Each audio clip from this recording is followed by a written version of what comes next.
Hello, my name is Joe van Wyk and welcome to my podcast. You're watching Screenplay Essentials. This is episode 4 in my first series of character development. In this episode, I'll be talking about the psychology in developing your main character. You'll notice I've separated episode 4 into 3 parts. You'll see the heading will say episode 4 part 1, episode 4 part 2, episode 4 part 3. It's a bit of a mouthful putting all these things in one episode. It might be easily end up a 3-hour episode, so I decided to break it up more specifically.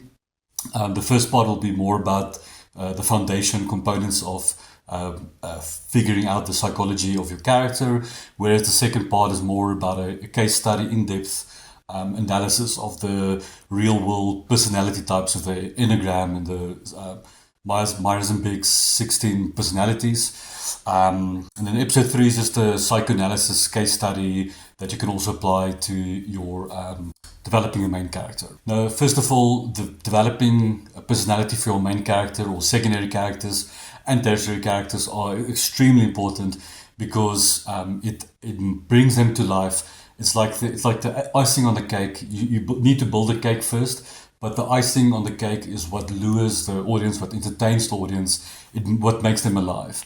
It prevents you from creating one-dimensional puppet characters. And even if you look at puppets like The Muppet Show or Sesame Street or 2D and 3D animation type of characters, stop-motion animation, you'll see those characters are very credible because the writers writing those characters borrow from real-life personality traits and apply to those characters. And you can essentially do the same thing when you're creating fictional characters, real-life characters, as opposed to 2D, 3D animation characters. But whatever you do as a writer is very important in creating personalities, because if you don't, they are presented very flat and they are unbelievable. And the goal that you want to try to achieve is to make at least a credible character that audiences can relate to, can empathize, can like and dislike. We've all known characters from our favorite TV series and movies that excites us or makes us really, really angry, and those things that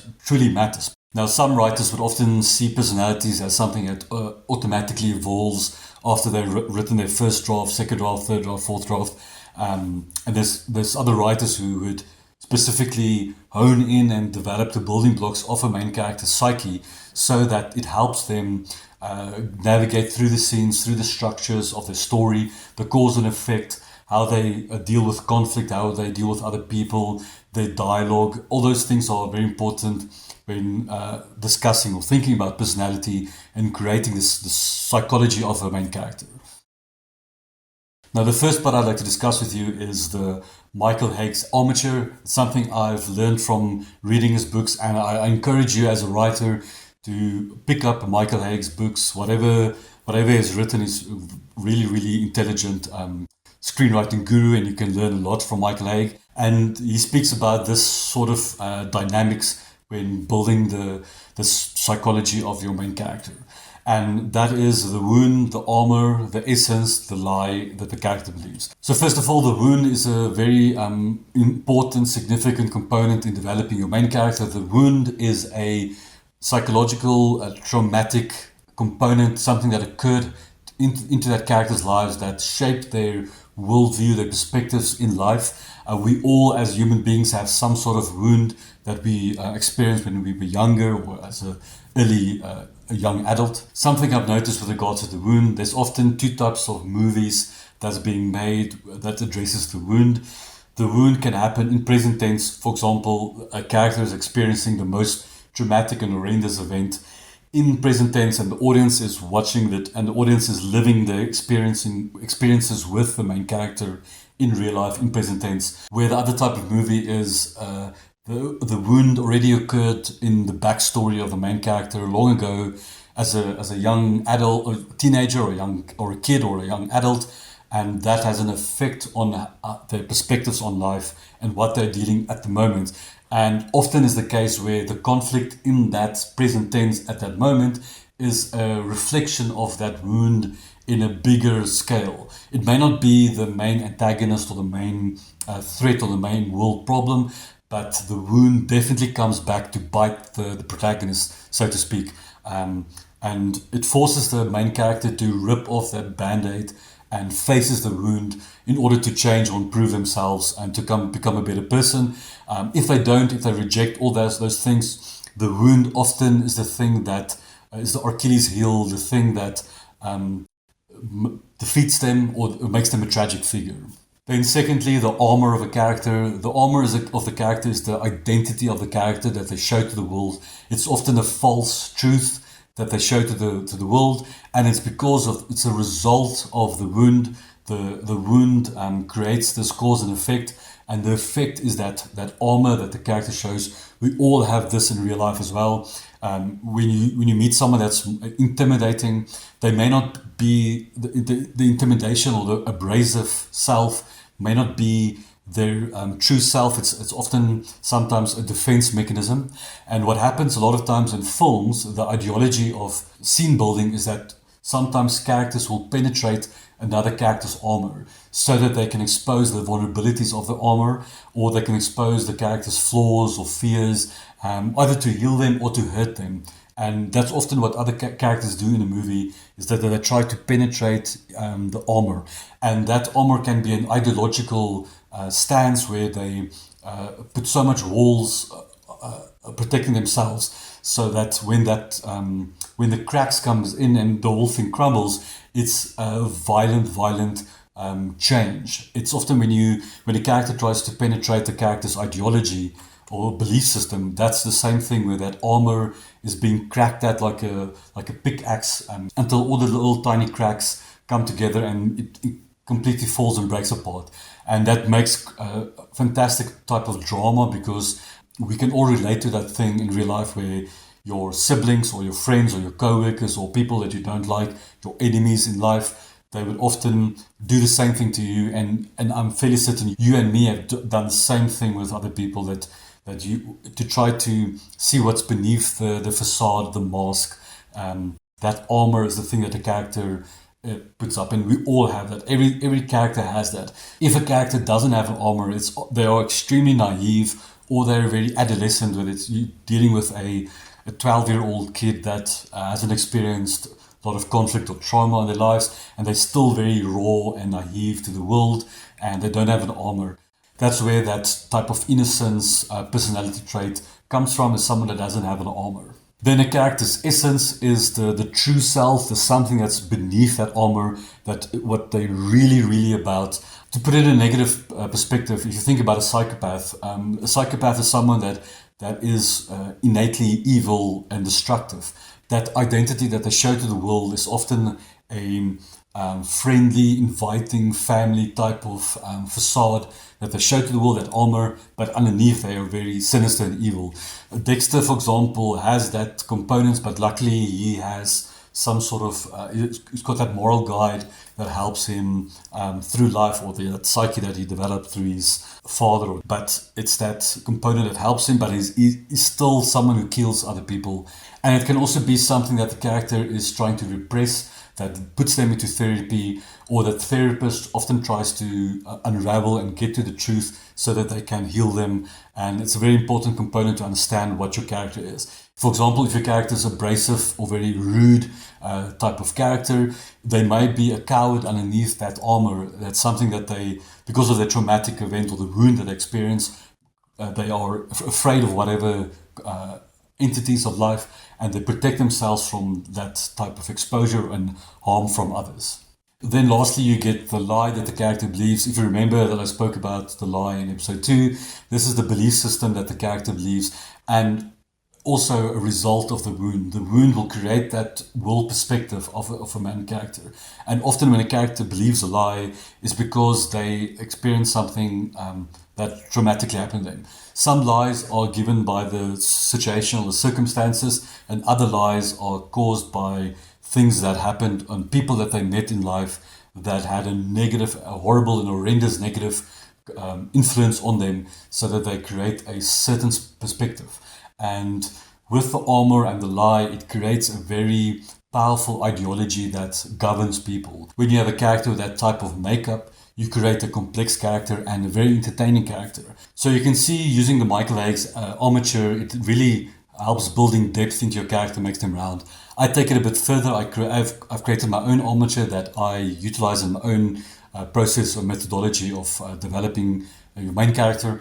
I use a stop motion armature, which just helps me remember these things more accurately. Now, I also have these things from Michael Hauge. The armor is my chest, the heart is the essence, the shin is the wound, and the lie is part of the head component. My head component covers three different things, which is the lie the character believes, their orientation in thinking. Are they left-minded? Are they more numbers and analytical, or are they right-minded, very creative and spontaneous? That's orientation. And then the third thing is the character's intelligence. What type of intelligence do they have, or their upbringing, their education, or do they come from the streets? Are they a high school dropout? That intelligent factor of a character, their IQ. The eyes of a character is also very important. It's that first impressions. Can they lure people in? What is their influence over people? Sometimes the character's eyes can say a lot of them or about them, and it's that first impressions and how other characters can also view them. The voice is a very important component. How does your character sound? High frequency, low frequency. How do they speak?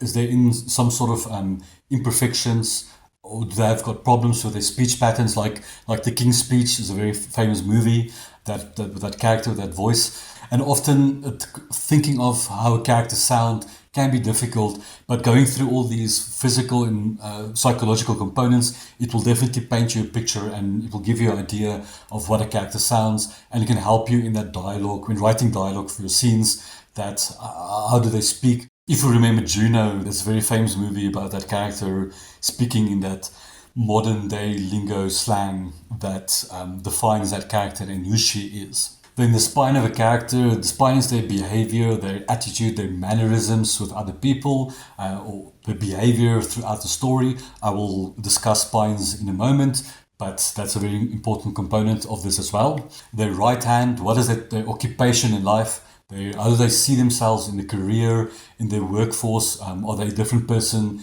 in the workforce than or at home? The relationship at home might be different from the relationship at work.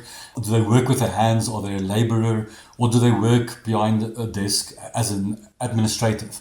Are they a scientist, or are they an artist? What type of occupation defines them? And often our personalities fits beautifully into that occupation that we find ourselves in. The left hand is their social and economical status, their background, their upbringing. Do they come from broken families? What type of social person are they? What do they believe? What's their ideology? Do they believe in God? Do they don't believe in God? What is their character dynamics? Their proximity zones? Do they pull people into their close circles or in their inner circles, or do they push people away from getting too close to them? What is their social component in the social ethics? The groin is that vulnerability of the character that, if exposed, will completely destroy them. It can also be the fear of a character. When they experience that sort of fear or that phobia, it can also cripple them. It's the vulnerable spot of a character that they always often keeps protected or hidden from anyone else, but it's that vulnerability. The right fit of a character is that physicality of a character, their physical appearance, the weight, how do they carry themselves, their posture, how do they see themselves as a healthy person? Does the weight have an influence on them, or is there some sort of complexity that they're aware of that has a negative influence on their social skills? And if it's nothing with regards to their own physicality, how do they see other people's physicality? Are they prejudiced maybe against other people who are obese or other people who are athletic? Do they have preferences over blondes, brunettes, or body shapes, or blue eyes, brown eyes? What are those things that also help contribute to their personalities? Then the left foot is that X factor, that what's your characters, what makes them unique? Is there a special skill? Is there a special talent? Do they have, what's their likes and their dislikes, their hobbies? If you think about Thor's relationship with his hammer, that's a very unique thing to Thor himself. If you remember the very old sitcom Taxi, Andy Kaufman's funny accent, his mannerisms, that persona that he played was the X factor of that sitcom.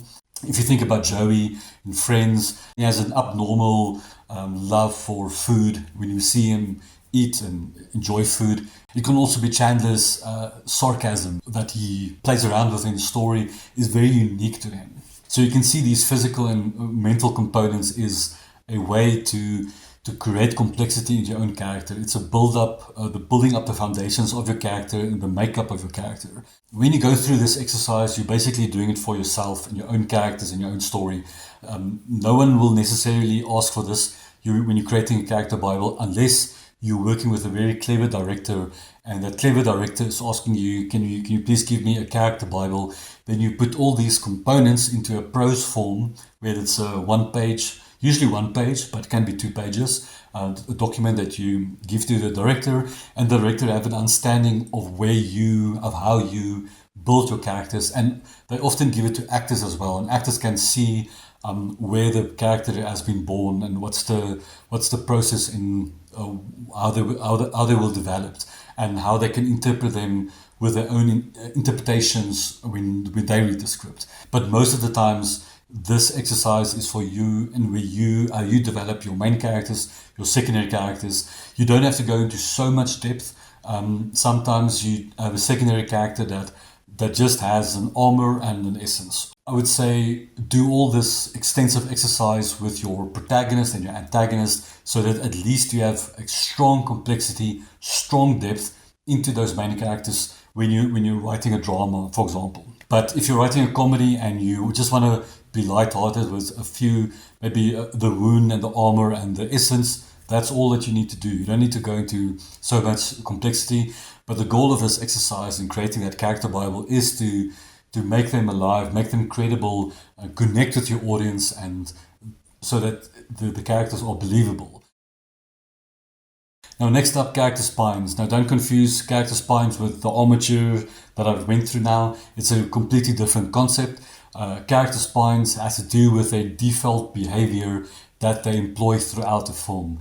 There might be some sort of change. They can change and alter it somewhat and tweak a bit, but it's often the case that the character has a certain behavior that dictates how they act throughout the film. Where the character has a conscious desire of achieving whatever they're trying to achieve, a super objective, they also have an unconscious identity that shapes them and shapes how they think, and often is a strategy how they employ throughout the scenes. If you remember when I spoke about wants being mini goals, those mini goals often is how the character interacts with the world and solving the problem, the crisis. And if they have a certain behavior, that behavior will be a strong influence in how they navigate through those intentions and solving the conflict in whichever way. I've even heard people say that the ultimate goal of the story is that to expose that unconscious identity, that character spine of a character, and put it to light, put it to the foreground, so that whatever needs to be healed should be healed, or that behavior should be treated, or it's the showcasing, the entertaining value of that character, that default behavior that they have throughout the film. If you think about Jack Sparrow's spine, he's a chancer. Whatever happens in the story, he's 2 steps ahead. He tries to manipulate the events or the plot so that it benefits himself. He is a selfish character, and he would screw other people around him or outsmart other people to capture the ship, or do whatever he needs to do to put himself above the rest. Very famously, Leslie from Parks and Rec series, she has a bulldozing energy type of spine. She bulldozes herself into solving the conflict, like a Girl Scout type of persona. They all see the positive energy, the positive effect she has on the friends, or family, or community. If you remember that old movie, Miss Congeniality, I think it was a New York police officer. She has a very tomboy personality that character behavior, that character spine of hers is what she is a default throughout. She is not a girl's girl. She wants to be part of the boys. It's the boys club. However, she goes into each scene and each conflict that comes in her way. She operates in that fashion in how she behaves, and whatever, solving the crisis or solving the problem and her dynamics with other people is rooted in that character spine. Now, there's a few ways to generate spines, and it's information that I found from the video. I'll put the link in the description. It's someone else summarized the things. I'm just repeating these things in my own video so that I bring attention to how you can also generate your own spines. So the first thing that you can think of is facts on events, the physical facts where the character comes from, the events that shapes them. If you think about Michael Corleone in The Godfather, that character is trying to please his father. So whatever he does in that film is in that pursuit of being the perfect son, pleasing his father. Even if his father already died, he carries on that ideology of, I need to be the perfect son in so that my father can be proud of me. It can be like a status thing where the posh princess, because of her background, she being a spoiled posh princess, can be her behavior throughout the story. Class differences can also be a factor, like if it's someone that grew up the streets, a penny saver type of Scrooge. Once they get some sort of riches and fame, they are very stingy with their finances and stingy with other people. If you think about the dude in The Big Lebowski, very famously, that unconscientious approach to life, no cares, go with the flow, type of no responsibility type of character. Then the second part is images and metaphor. This is probably the most common way to generate spines because metaphors help paint the picture. If you think about the jackhammer drill sergeant that's on your case the whole time, someone that's constantly in front of the wagon, shoot first, ask questions later, a goody two-shoes, a ray of sunshine, a heart of gold, a heart of stone. It's often an image-related picture that describes the character's behavior. Lastly, contrast. When you put things in contrast, like for example, an introvert, extrovert, a deceptive journalist, a gay conservative, a honor amongst thieves, a lawfully evil villain, a crooked cop, for example, a honest politician. So all these things can help you generate character spines and effectively shape that default behavior that characters often have throughout a story. The famous flat action hero character is someone with a very strong behavior of kicking ass and taking no names. You can even say John Wick's spine or behavior is a pissed off Rottweiler or a pissed off Pitbull, and ironically the character is taking revenge on bad guys, killing his dog. It's almost like a reflection of what the spine actually is. In conclusion, thanks for watching. I hope this all makes sense. Developing a personality for your main character, it's important to remember that personality just doesn't come from nowhere or out of the blue. You need to build the cake first and then put on the frosting or the icing, which is the personality. You need to understand the psychology of the character, implementing personalities and making them a round character, making them a three-dimensional character, and avoid that flat one-dimensional approach. Please like and subscribe if you like this content, and I'll see you in the next episode where I will go into depth of the personality traits, where I'll go into the Enneagram and I'll explore the features of the 16 personalities of Myers and Briggs, because I believe writers need to know or need to be at least aware of real life, real world personalities that you can implement into your fictional characters in the process of creating or developing your main characters. Thanks for watching, and I'll see you in the next episode.